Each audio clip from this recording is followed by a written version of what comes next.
Hello dear students, thank you so much. आप लोगों ने आज विद्याकुल का सिस्टम हैंग कर दिया भाई।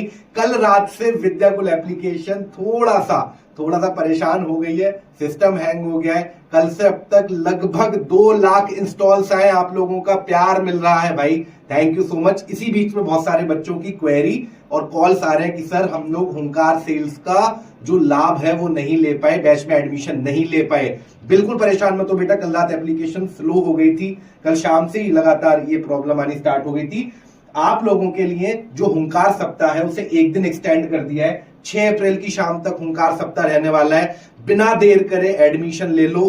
कल शाम को 6 अप्रैल की शाम को प्राइसेस वापस बढ़ जाएंगे, बहुत प्रॉब्लम आप लोगों को होने वाली है फिर, इसीलिए मौके का फायदा उठाओ, बिना देर करे आ जाओ। पूरी टीम लगी हुई है लगातार मेंटेनेंस पे, सिस्टम को वापस मेंटेन किया जा रहा है भाई। And thank you so much, love you all, love you so much.